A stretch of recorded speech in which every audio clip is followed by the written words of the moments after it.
iron resolve, his aching muscles further reminded him that he was a man of flesh and blood like any other. The open cockpit allowed for little movement, and his body was encased in a fur-lined leather coat over a thick Shetland wool sweater, turtleneck, and long underwear. A woolen scarf protected his neck. A leather helmet covered his head and ears, and his hands were enclosed in insulated leather gloves. Fur-lined mountain climber boots of the finest leather were on his feet.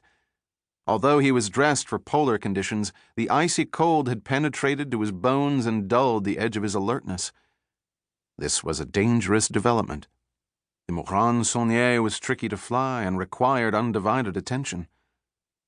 In the face of the gnawing fatigue, Fauchard clung to his sanity with the single-minded stubbornness that had made him into one of the richest industrialists in the world.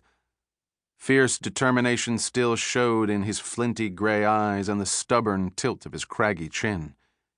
With his long aquiline nose, Fauchard's profile resembled that of the eagles whose heads graced the family crest on the plane's tail. He forced his numbed lips to move. Fail, and millions die. The stentorian voice that had struck fear in the European halls of power emerged from his throat as a croak, the pitiful sound drowned out by the engine's roar and the rush of air past the fuselage. But Fauchard decided a reward was in order. He reached into the top of his boot and extracted a slim silver flask. He unscrewed the top with difficulty because of the thick gloves and took a pull from the flask. The high-octane schnapps was made from grapes grown on his estate and was almost pure alcohol. Warmth flooded through his body. Thus fortified, he rocked in his seat, wiggled his toes and fingers, and hunched his shoulders. As the blood flowed back into his extremities, he thought of the hot Swiss chocolate and fresh-baked bread with melted cheese that awaited him on the other side of the mountains. The thick lips under the bushy handlebar mustache tightened in an ironic smile. He was one of the wealthiest men in the world, yet he was cheered by the prospect of a ploughman's meal. So be it. Fauchard allowed himself an instant of self-congratulation. He was a meticulous man, and his escape plan had gone off like clockwork. The family had placed a watch on him after he had made his unwelcome views clear before the council.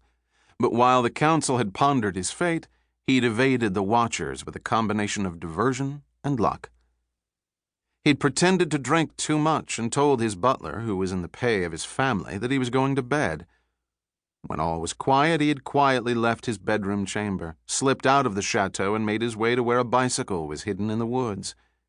Carrying his precious cargo in a backpack, he had ridden through the woods to the airfield. His plane was fueled and ready to go. He had taken off in the dawn's light, stopping twice at remote locations where his most loyal retainers had stockpiled fuel. He drained the flask and glanced at the compass and clock. He was on course and only minutes behind schedule. The lower peaks ahead indicated that he was nearing the end of his long journey. Soon he would make the final approach to Zurich. He was thinking about what he would say to the Pope's emissary when it seemed as if a flight of startled birds took off from the starboard wing. He glanced to the right and saw, to his dismay, that the birds were actually shreds of fabric that had peeled off the airfoil, leaving a ragged hole several inches across. There could be only one explanation. The wing had been hit by gunfire, and the high-pitched roar of the engine had drowned out the noise.